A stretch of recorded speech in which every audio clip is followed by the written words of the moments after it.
Hello and welcome to SME TV. I'm your host, Angela Vithulkis. 98% of businesses in Australia are SMEs, small and medium-sized enterprises who employ about 50% of the national workforce. We're often referred to as the engine room of the economy and the backbone of our nation. We're also the heart and soul of each layer of the community. But we're in trouble. COVID-19 delivered a ruthless and unforeseen economic execution via enforced isolation and lockdowns. The question now is, how can we turn this around for our SMEs? A quick reminder to please subscribe to our YouTube channel, where you can share this show and lots of other great shows that we have coming up. And of course, you can support all SMEs. And we encourage you to jump in and comment. In fact, tell us what you think and share this show. Now, joining me today with answers for our SME community and a hand up as opposed to a hand out idea are the co-founders of the Fortune Institute, Brian Sher. Welcome, Brian. Good to be here. Simon Reynolds. Hello, Simon. Thank you for joining us today. Now, Simon, you've achieved dizzying heights of business success, let me say, and you and Brian have trained thousands of SMEs via the Fortune Institute, and your next goal is to restart Australia. Simon, Restart Australia is a big catchphrase, but you've got a great idea behind it and how to get corporate Australia to step in. Tell us about Restart Australia. Yeah, absolutely. You know, for the last 10 years or so, Fortune Institute has been coaching Australian entrepreneurs on how to build their business. But it occurred to Brian and I that in these really tough times, we probably need something more. And that is to get a big corporate to get behind us and create a totally free program for Australian entrepreneurs to teach them how to get up out of this COVID-19 economic mess and build their businesses. Now, the government's been doing a fantastic job with giving money to support these businesses. But the problem is this: the money's going to run out and these businesses are going to collapse. There's going to be wide-scale bankruptcies in business when the money that's kept them alive actually stops. So we feel this is a critical time to come in with a program that actually educates small business owners on how they can build their business, on how to bring in more customers, on how to increase their revenue. And that's what we want to do as a service to the community, absolutely free. Simon, I'm just going to jump in there because what you've said is that the other side of this, or coming out of COVID-19 now and the restrictions being lifted and SMEs trying to get back into their flow, there is going to be an economic devastation, as you said, and a lot of them are going to collapse. Now, without being cheesy and using the word pivot, because everyone's using that is the whole point here, isn't it? It's helping SMEs to understand that they've got to change, but they don't know how to do it. So they might have the right idea, but execution is going to be a problem, and training and educating is where we can help them.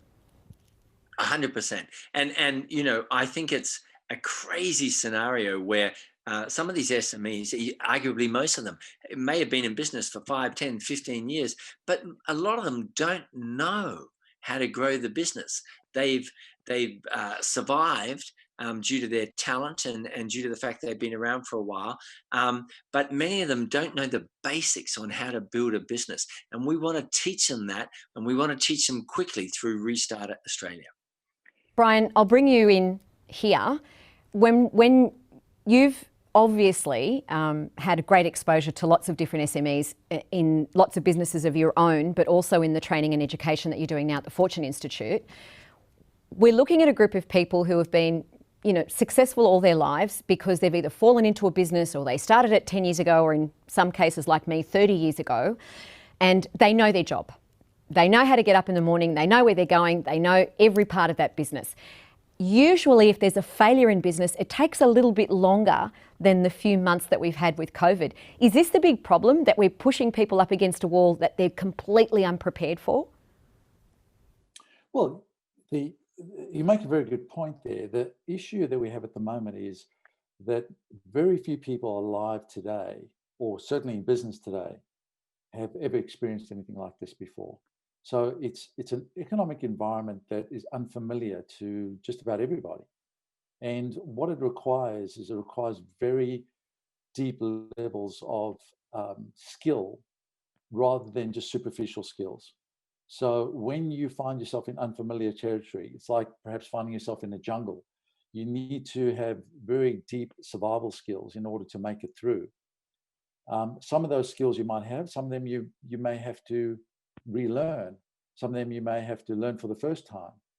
But certainly when the environment changes, you need to start looking at the things that you know and the things that you don't know, and making sure that the things that you know are useful to you, rather than just relying on the old things and the old ideas that worked for you for the last 20 years, because the future is not the past. And we have to make sure that we're ready for that in whatever it is that we're doing. And SMEs typically are so busy just running their businesses, they don't have time to upskill, they don't have time to educate themselves. And this is the perfect time. Siimon, Brian's just mentioned the jungle. I haven't heard that for a while, referred to chaos, yes, and sometimes it felt like I was running a daycare when I was in business. But it is a jungle situation. With Restart Australia, and you mentioning developing a program, getting corporates to step up, and as you said, totally free for these SMEs who are already pushed up against the wall, and having them upskill or retrain or develop their idea. That's so that they can get back into the jungle. Yeah. We want them to stop being chimps and start being Tarzans. They've got the capacity to do much better in their business than they've ever done before if they learn how to do it. And there's, as they say, it's an ill wind that blows no good.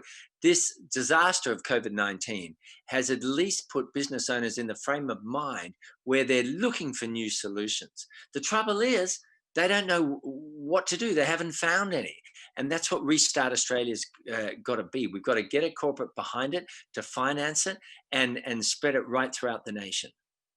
Now, there's a couple of aspects there, and it's a win-win for the corporates that might be giving a hand up to these SMEs. You surveyed 4,500 SMEs. Tell me what they said. Well, look, I was more involved in that, so I'll jump in here. The vast majority of them, I think it was 68% of them, yes, said that they didn't want government help. What they wanted was they wanted more skills or a better way to help find the demand. Because I was in a conference in Korea and I was listening to this guy speak, and he said, look, SMEs need nothing except one thing, and that is demand. Everything else they'll take care of themselves. And when I heard that, I thought that's very, very true. That's probably the biggest truth, because SMEs go into business, or people, entrepreneurs go into their own businesses because they want to be self-sufficient. They want to be self-determining. They don't want handouts. They don't want more loans. They don't want JobKeeper support. They want customers. They want a successful business. They want to serve people to provide their goods and services, or to solve people's problems. Brian, you're right to point out in how SMEs view themselves, and they just want to get on with their own job and their own business, and they don't want government or anyone else standing in their way. The concern here is, and why you and Siimon are focused, and you've brought up Restart Australia, is that we are going to see a generation of SMEs who don't have skills to pivot or develop new ideas because of the crunch timeframe that's there, and because of the massive financial debt that they find themselves in already. And that is the problem. So Siimon, how hard is it going to be to get corporate Australia behind this program? Well, that's a terrific question, and we've begun reaching out to them. And our argument with them is, this is not pure philanthropy here. Yes, you will make a profound difference to the quality of life for all these thousands and thousands of entrepreneurs, and that is an incredibly worthy thing. But even more so than that, you'll earn their respect and loyalty. We really believe that the companies that get behind Restart Australia and are known to be supporting entrepreneurs in such a deep way as helping to finance a program to make them better business people, we feel they're going to be rewarded with more clients as a result of that. Would you say that this is a great opportunity for a telco or a bank? Yeah, I mean, look, I think it's a great opportunity for any large company that's got any amount of vision and empathy with their customers. I mean, why wouldn't you go out there and really want to help your customer base? What a fantastic marketing opportunity, and what a fantastic community thing to do at the same time helping themselves. So it's a no-brainer as far as we're concerned. I just can't believe that no one's actually done this before. I'm going to ask you a little bit more about the Fortune Institute, but both of you, but I just want to highlight that it's street smart education. It's not theoretical education and training that you're offering SMEs. So that's an amazing opportunity, because I never had the opportunity to have a go at something like that. And when you're self-taught, you don't know what you don't know. Siimon, I'm just going to, I want to move on from Restart Australia and talk about the report that Brian has developed, but I just want to check with you. When you have trained, when you have educated, when you are mentoring these SMEs via the Fortune Institute, how hungry are they to learn new skills or develop their ideas? Well, I have to say that the type of person that joins the Fortune Institute as a business owner is hungry. I mean, they are one of a fraction of 1% of people that are just exhaustively searching for new ways to grow their business. So our typical client is not your typical entrepreneur. Unfortunately, in Australia, and I would argue around the world, there's a lot of entrepreneurs that once they're doing okay, don't really search for a better way. So our client is very hungry. But what's fascinating about this whole COVID-19 situation is all of a sudden, a lot of the people who were comfortable are no longer comfortable. And for sometimes the first time in their life, they're searching for new and better ways to grow their business. That's an opportunity to educate them and get them working at a much higher level. This is the silver lining. I think what I can see. Brian, you're an international best-selling business author. You're a qualified professional marketer. You're a social scientist. This was my favourite part. Because of the way not only do you view marketing, but you have to analyse the customer behaviour. So I think that's always fascinating. You've delivered a report, 14 marketing megatrends. Now, I've got that here in my hand, and I spent a long night reading it and going over it and highlighting. Most of it's covered in yellow highlighter. I feel like I'm holding, Brian, a flat crystal ball. Well, look, I mean, that's exactly what it was designed to do. I mean, when this whole thing happened, Siimon and I were getting a lot of calls from clients, concerned people saying, well, what do we think is going to happen? You know, what's the future look like? Are we all in, you know, like, is this the end? And this is actually a very positive report, because what it's trying to do is to say to people, look, the one thing that you need to understand is that demand doesn't disappear. It just moves around. So just because your business is no longer as lucrative as it was a month ago, 2 months ago, whatever, doesn't mean to say there isn't real opportunity out there.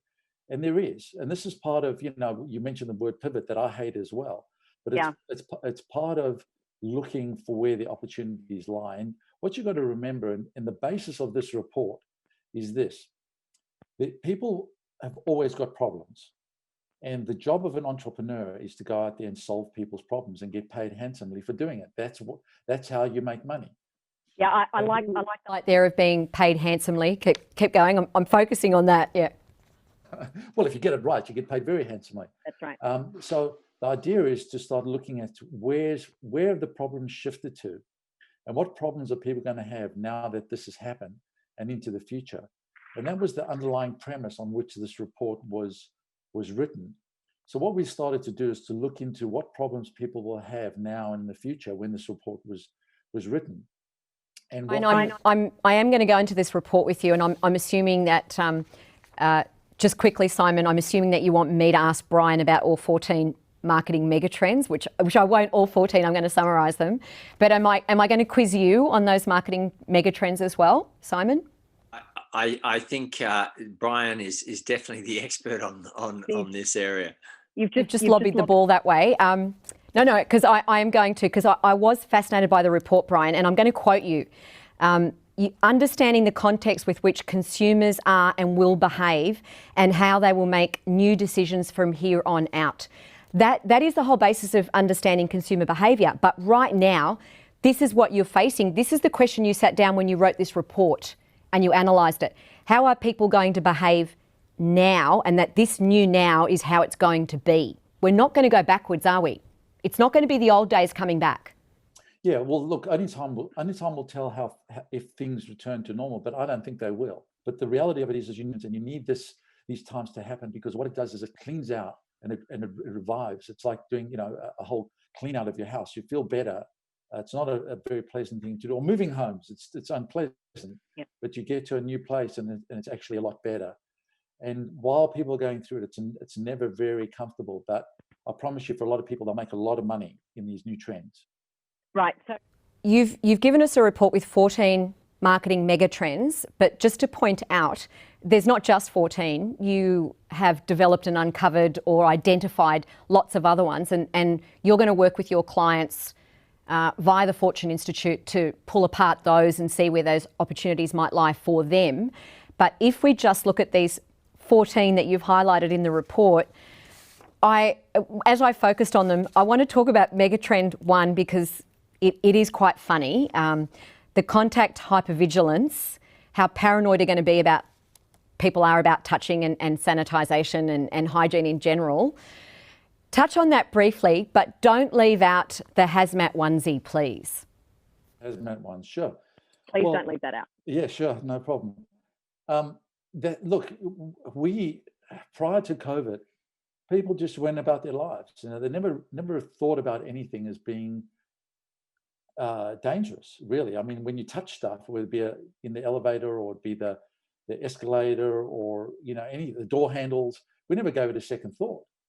And now suddenly our televisions are blaring, telling us that everything is dangerous. You've got to wash your hands, don't touch your face, you've got to wear masks or not wear masks. So all of a sudden, and this has been going on for months and months, and every news report, be it on the radio, television, you're hearing wash your hands and don't stay away from people. So the everyday normal things that we took for granted suddenly become our enemy. They become things of danger. It's like when we, after watching Jaws, you go in the ocean, you're suddenly aware of sharks, right? So now in this trend 1 that you've identified, and it's hygiene or contact hygiene hypervigilance, not only do you identify the opportunities, you also identify the negatives or the letdowns there. And airlines and travelling via airlines is the challenge there, and where the hazmat onesie comes in is that, will people be prepared to suffer the consequences to travel, to go overseas? Are they prepared to get on a plane and to minimise infection or the contact and be hypervigilant? Is where the hazmat onesie and a mask and personal protective gear, and not go to the toilet, as you say. And I'm only saying this because it's hilarious to understand what these airlines are going to be up against. Look, they've got and think about the cruise ships as well. I mean, they've got a huge problem ahead of them, but that leaves opportunity, because if you're a marketer or you're an entrepreneur and the airline has a big problem because people now are concerned about getting on airplanes and sitting on the seats and touching the tables and going to the bathrooms and sitting next to somebody who might sneeze, those are huge concerns, because the media scared the hell out of everybody. So as an entrepreneur, that's the negative side of it. The positive side of it is, how can you go to these airlines? How do you create products and services that solve these problems for the individual passengers as well as for the airlines? And whether you sell at the airport, whether it's goggles or whether it's hand wipes or whatever you may come up with. And in my report, there's some pictures there of, and those, by the way, those weren't those were real life people. There was Naomi Campbell in one of the pictures in the report, and some real life passengers in the US that are now wearing hazmat onesies that are getting on airplanes and won't touch anything. Well, it's a legitimate area that we have to look at, because you can't say that we're never going to fly again. You can't say we're not going to go on holidays or visit our families or go overseas for work. That is still going to happen. The common denominator here that I'm seeing in just the 14 megatrends that you've identified, there's a commonality there. And what we're looking at is that there's buy local, eat local. There's a highlight of food areas that there are going to be opportunities in. It's really, it looks obvious once you start to read it, but a social scientist like yourself had to sit down and identify all these areas. I think of note, one of my favourite ones that I looked at was not just king cash flow, but the real estate flipping, but the fact that if you look at, you identified, Brian, that there are hotels now sitting empty and, you know, no one's staying in them. What are they going to do? And one of the areas that you identified is that these hotels will be able to offer their rooms to business people during the day so they can work from those rooms. Just go over that a little bit to just show the other side of how even the big end of town is trying to pivot, and I'll use that carefully. Well, you mentioned the real estate flipping. Yep. The result of all of this is that there's going to be a lot of offices, hotels, commercial real estate, retail real estate that's going to be empty. So ultimately, all of those people that own that real estate, and you mentioned hotels, have to find different ways of using the same space. And it was Ridge's Hotel, while I was actually writing the report, just finishing it, I happened to see an ad, and their ad was saying, everyone was working from home, and they said their ad was, I think the wording was work from hotel, because and instead of $179 for the room rate for the night, they were renting it out for $69, I believe it was, for the day. So you could go to the hotel, check in at 7 o'clock, work till 7 p.m. at nighttime, and pay $69 and work in your own space rather than working at home. If you've got people around, it's too noisy, or having to go to the office.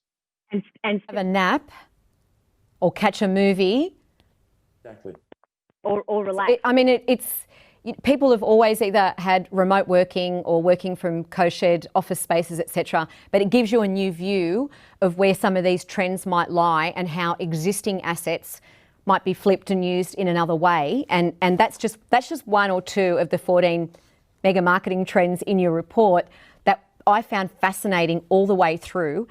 As I said, it's covered in yellow highlighter because every time I came up to a section going, that seems so obvious, and yet none of us had identified them, but I don't pretend to be a social scientist. We have run out of time. I've officially gone way over time. Siimon, do you have any favourites of this mega marketing trend report that Brian's written? Well, the most important thing for me is the attitude that comes with it. So Brian's isolated some incredible tactics for how we can take advantage from a business perspective of the COVID-19 changes. But to me, the most important part of it is just the attitude of being open to reinterpreting things, to doing business as unusual, and to put on that lens over the next year or two. I think it's just going to be absolutely critical for almost anyone's business success. So if we look at the fact that we've got the idea for Restart Australia and getting the corporate big end of town to step in and help out SMEs with some really good training and upskilling, and we also have a look at that side by side with 14 mega marketing trends and the opportunities that lie there, and how SMEs have a chance here to get in on the ground floor and just create a whole new business or identify where their businesses can be improved. I'd say that it is pretty close to being a perfect way forward out of this particular COVID disaster and the recession that's hit upon us.